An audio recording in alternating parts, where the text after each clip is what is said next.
Hello sob, balik lagi nih sama Mimin. Di video sebelumnya kita telah membahas kegagalan invasi pertama Mongol ke tanah Jepang ya. Nah, di video kali ini Mimin bakal membahas kegagalan invasi kedua Mongol ke tanah Jepang. Penasaran? Tonton terus. Oke?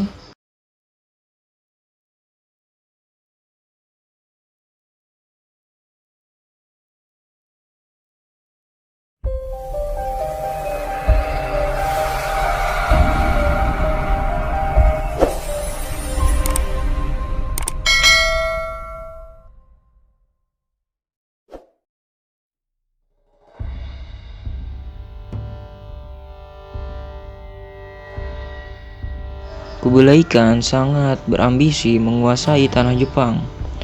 Oleh karena itu, Kublai Khan memulai invasi keduanya ke tanah Jepang sekitar tahun 1281 Masehi.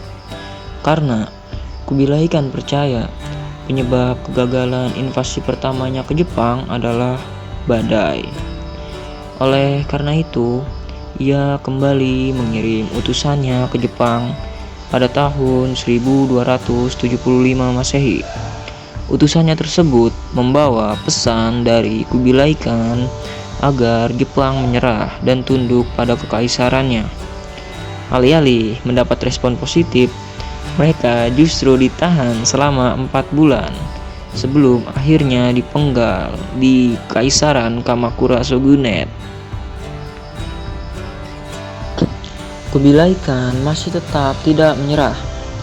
Selanjutnya, pada tahun 1279 Masehi, ia kembali mengirim lebih banyak utusannya.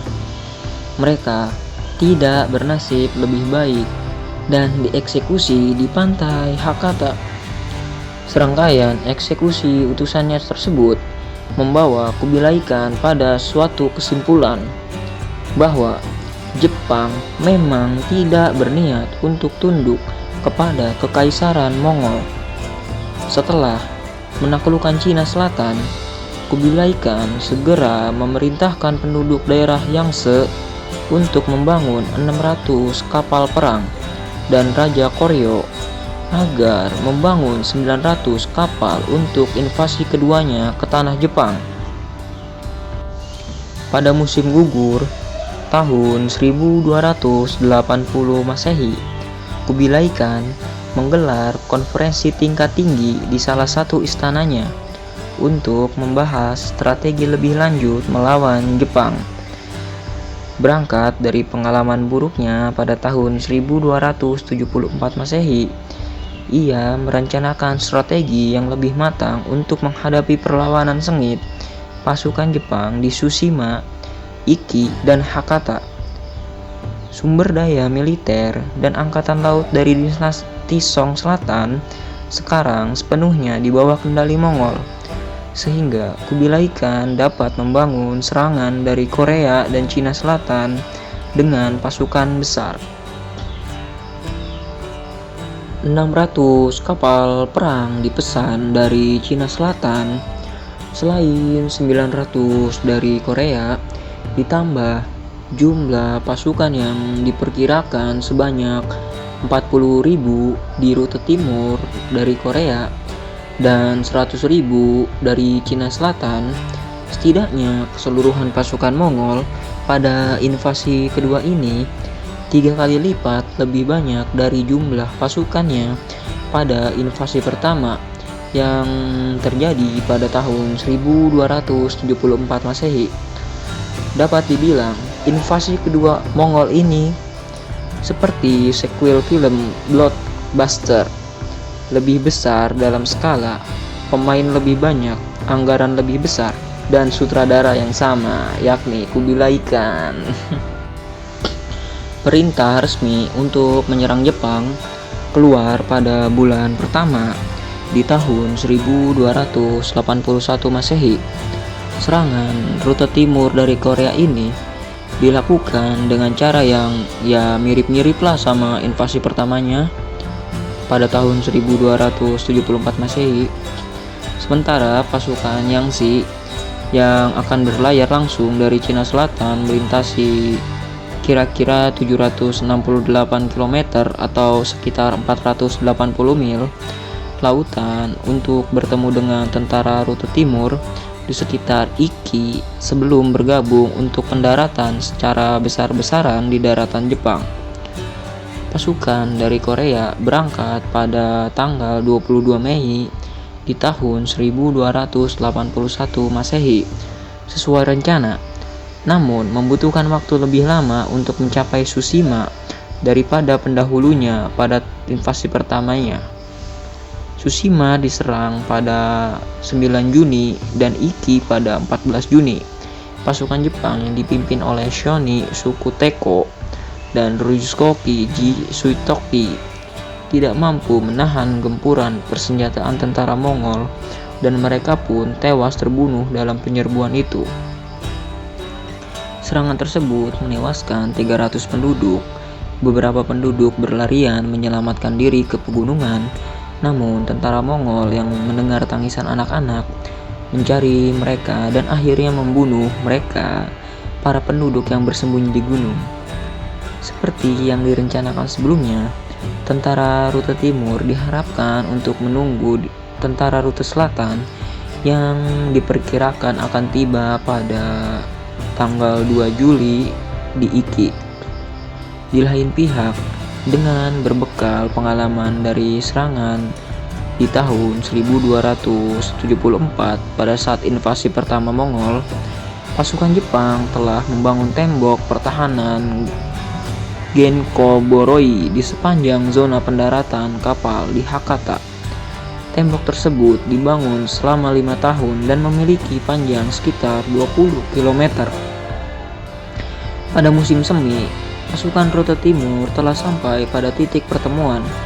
Namun, pasukan rute selatan terlambat untuk sampai pada tanggal yang ditentukan. Akan tetapi, pasukan dari Korea nampaknya tidak sabar menunggu kedatangan pasukan dari Cina Selatan. Sehingga seminggu sebelum rencana pertemuan pasukan dengan selatan dan pasukan timur Mongol, komandan pasukan rute timur malah memutuskan menyerang terlebih dahulu. Serangan itu tidak membuat mereka dengan mudah mendarat, namun justru memecah konsentrasi pasukan. Di pihak Jepang, membalas serangan itu dengan mengirimkan perahu kecil penuh dengan para samurai untuk menyerang dan menaiki kapal musuh yang lebih besar. Strategi ini terbukti efektif mencegah pasukan Mongol untuk mendarat. Selama berminggu-minggu, pasukan Mongol kesulitan untuk mendarat. Kondisi ini menyebabkan mereka frustasi dan akhirnya mundur ke Pulau Iki. Pada pertengahan bulan Juli, armada selatan tiba. Lalu kedua armada kemudian bergabung untuk menyerang Hirado pada awal Agustus dan dilanjutkan serangan ke Takashima yang terletak di pantai barat Laut Kyushu pada tanggal 12 Agustus. Pertempuran sengit berkobar selama beberapa minggu lamanya. Durasi pengupungan menyebabkan cadangan pangan pasukan Mongol mulai menipis. Di sisi lain, perang tersebut bertepatan dengan musim badai yang sewaktu-waktu bisa datang. Pada tanggal 14 Agustus, topan yang dikenal penduduk Jepang dengan sebutan kamikaze, yakni angin dewa, menghantam armada Mongol di garis pantai. Tidak diketahui secara pasti apa yang terjadi pada armada Mongol. Namun menurut kronik Yuan, sekitar 20.000 sampai 30.000 pasukan Mongol dan Korea yang selamat dari badai ditangkap dan dipenggal. Sementara armada Song Selatan yang dulunya partner bisnis Jepang masih diampuni dan hanya dipenjara. Bukti arkeologis yang lebih baru menunjukkan bahwa armada itu kemungkinan besar hancur bukan karena kekuatan angin saja, tetapi juga karena konstruksi kapal yang buruk. Hal ini masuk akal mengingat kapal-kapal perang Mongol dibuat secara tergesa-gesa dan dalam waktu yang sangat singkat. Kabar mundurnya pasukan Mongol sampai akhirnya sampai pada pemerintahan Jepang pada tanggal 23 September di tahun 1281.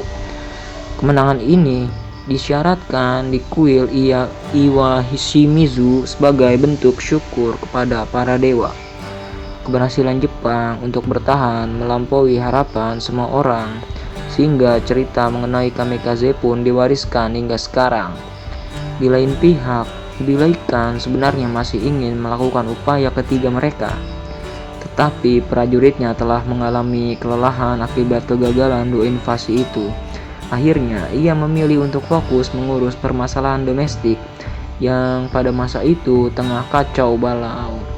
Sekian informasi yang dapat Mimin sampaikan, kurang lebihnya mohon dimaafkan. Yuk, boleh komen di bawah. Silakan komen sesuka hati kalian. Oke.